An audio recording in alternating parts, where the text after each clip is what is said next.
Good afternoon, folks. In today's Lions Rumors video, we have actually a lot to cover, so let's just go ahead and start with it right now. Lions offensive line, concerns from Lions legends who's played at a high level for the Lions offensive line. We will talk about their concerns. Should the Detroit Lions sign a safety that we're very familiar with who's on a free agent market? We'll talk about it. More concerns about Jared Goff, and we're going to get into that one for sure. Should the Detroit Lions look to trade for a safety if Kerby Joseph is unable to come back this year? And an ESPN writer is showing some love to the Detroit Lions, giving them the second best odds from a team that didn't make the playoffs to make the Super Bowl. My name is Mike Kimber, Lions Talk by Chat Sports, and I do Detroit Lions news and rumors videos on a daily. If that interests you, I'd ask that you subscribe to the channel. And without further ado, let's get into today's Lions Rumors.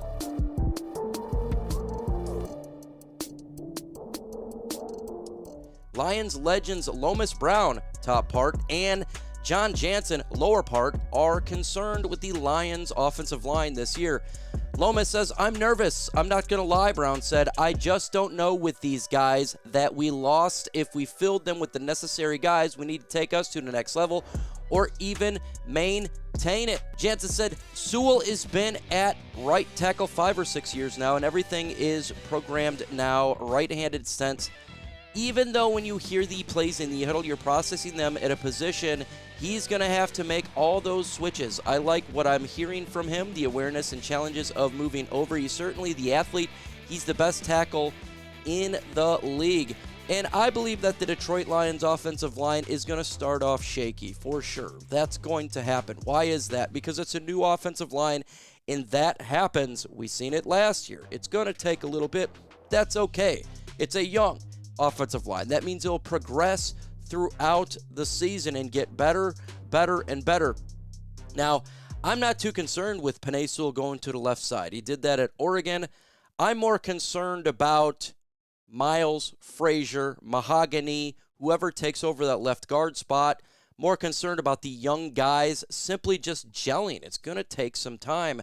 That's what I'm concerned about. Not necessarily Penei moving to left side, or, can Blake Miller hold up to his right tackle position? He's going to have some rookie issues like all rookies do, but I think he will be fine, and I think Tate Ratledge will be fine. There's a couple question marks there, just gel and injury front. So I want you guys to rank the offensive line this year. If you think it's going to be the best in the NFL, put 1.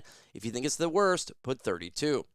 Christopher Knox from ESPN talks about a player that the Lions should look to sign. It says, the player is safety Ifeatu Melifonwu. The Lions drafted him in the 3rd round of the 2021 NFL Draft, and he played in 37 games for a team in 4 seasons before going to the Dolphins last season. Now he's a free agent. Knox thinks he could be back with the team, and that's an interesting one. Would you bring Ifeatu Melifonwu back to Detroit? We don't know the prognosis of Kerby Joseph, and if you want someone familiar with the system, or at least familiar with the coaching staff, why not bring him back on a low deal? I wouldn't have a problem with that, considering we may have issues. But I'm not worried about it right now. I'm not. I want to be a little bit patient, wait till what we see in training camp for sure. That's what I want to see first. How are the players that we currently have on the roster progressing?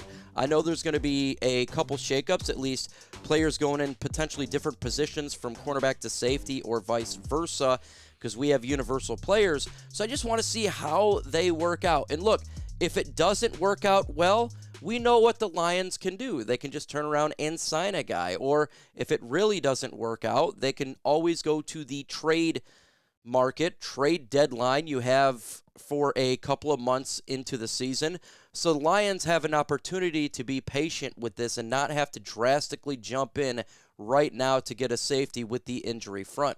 I do think that the Lions should get a safety, no doubt about it, if the injury with Kerby Joseph is something that maybe prevent him from playing this year, or preventing him playing at any sort of level we would want him to be. I want to win a Super Bowl, and if that means spending a couple $1 million to get a player to help out the Lions secondary, we have nearly $20 million right now in the cap. you might as well do it then. Folks, I got to pay some bills really quick. Today's show is sponsored by my favorite, that is Prize Picks. As you know, the NBA is nearly done for this season, but baseball is underway, and guess what is right around the corner? The good old NFL, and it's time to cash in with Prize Picks. Prize Picks is America's #1 sports pick app and is the best place to win cash while watching sports. The app is really easy to use. Just pick more or less on a few player stats and lock in your lineup. This is one of the bets I got going on for this year. I believe that Jahmyr Gibbs will get more than 1,224.5 rushing yards this season. Aiden Hutchinson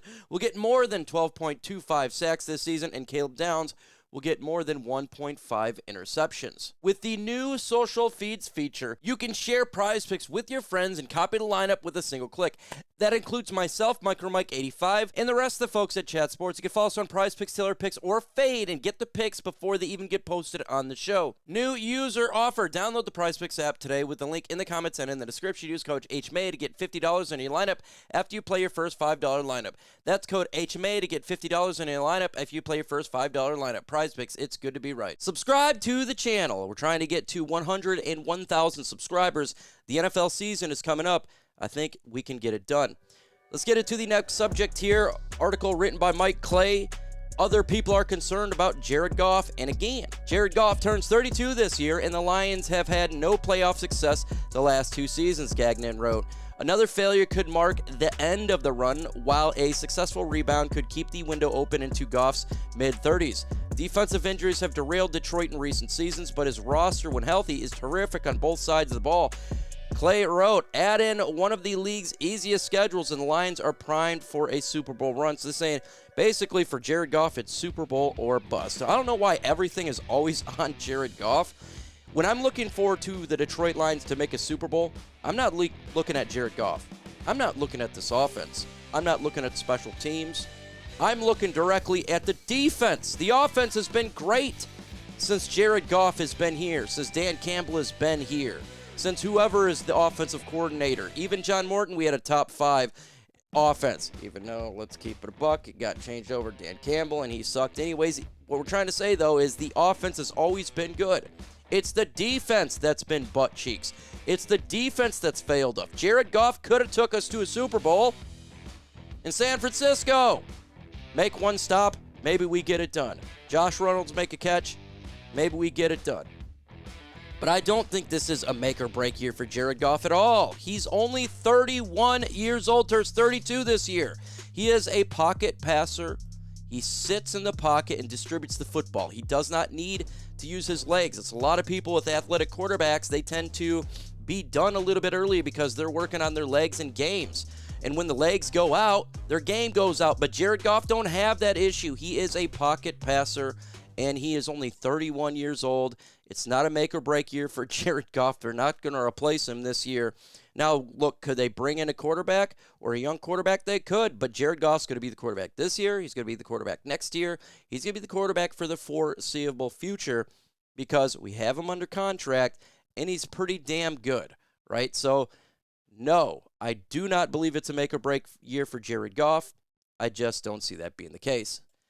Next article here is by John Macker in the Doc. Make sure you subscribe to SI.com, his channel, and read his article. He says, this is a player that the Lions should look at. That's Grant Delpit. Short yardage package. He plays like a corner position. Base will play like a safety position. He's a big nickel when he plays big nickel. We have nickel where he's playing safety. Dime where he's playing a dime linebacker, said former Browns defensive coordinator Jim Schwartz. It's very difficult to do, but he still has skill set to do it, and he's intelligent and work ethic. He's making a lot of plays for us. Woo, should the Lions look to trade for a Grant Delpit? I must say that would be intriguing. And who is he? He is a 27-year-old safety from Cleveland Browns. Very talented. I've always liked him. He was drafted in round 2 in 2020. Last year, 48 solo, 2 forced fumbles, 1 interceptions, 4 pass defense. He is a really good safety in the NFL, very good. And you look at Cleveland and you say, oh, their Cleveland sucks. Yeah, their offense sucked, but their defense did not suck. And he can play multiple positions. He's a versatile safety. And if Cleveland Browns are willing to trade Myles Garrett, maybe they're willing to trade a Grant Delpit. And you look at the Lions safety room, and we have a lot of question marks here, right? Brian Branch, it's going to be a while before he comes back halfway through the season. Kirby Joseph, he may not even play it down. We don't know the knee injury, so we need to know this first. Look, if Kirby cannot come back this year, I am going to say I am all for the Lions making a move to get a safety. Whether that be Ifeatu Melifonwu, someone else, or if they wanted to make a trade for a Grant Delpit, I want to win a Super Bowl this year. And it's important for the Lions to have talent in the secondary, something that we have been injured throughout the years, and our defense has been butt cheeks. We need to fix this bad boy. And if Kirby cannot come back this year, I'm for an NFL trade for a trade deadline for the Detroit Lions. Should the Detroit Lions trade for Grant Delpit? T for trade, P for pass. Lastly, let's get into Eric Edholm from ESPN. Believe in the Lions have a legit shot this year. He says, even after a 9-8 slip-up season, missing the playoffs, the Lions appear well-equipped to bounce back, Edholm wrote. Some of that record might have come with bad luck. Detroit was plus 68 in scoring differential, 8th best in the league, with a 3-5 record in one-score games. Head coach Dan Campbell, hyper-aggressive approach backfired down the stretch with all the fourth down failures. There might be some who believe that the Lions are in a downswing, but Campbell has lived by the sword previously and had success. His team is also fairly loaded, everything considered, with a battle-tested quarterback in Jared Goff, other strong offensive components, and some firepower on defense. Says the Lions have a shot to make the Super Bowl, and I do believe they have a shot. Look, I still think that they're number 3 right now in the NFC with the Rams and Seattle Seahawks ahead of them, but this is just the offseason. Nothing has happened yet. We don't know how the season's going to go. Things can always change where you think a team is going to be really good, and they end up being bad, and vice versa. Injuries, all sorts of crazy stuff happen. This is the NFL. This is not the MLB. This is not the NBA. Teams can really show differently, and it's a close league in the NFL, real close. So teams you think will be good can be bad, and vice versa. It's just the way how it goes. And look, I think that the Lions have a shot right this year. They're a really good football team. I think the depth is high quality all the way around, but we just got to watch the defense. We got to see how well the offensive line cohesion occurs, right? There's a couple things that we got to look at here, but the Lions have talent on the roster. They have an easy schedule, right? And they have the ability to do so. We just got to watch and see what they can do. So give me your thoughts about today's Lions news. Adios.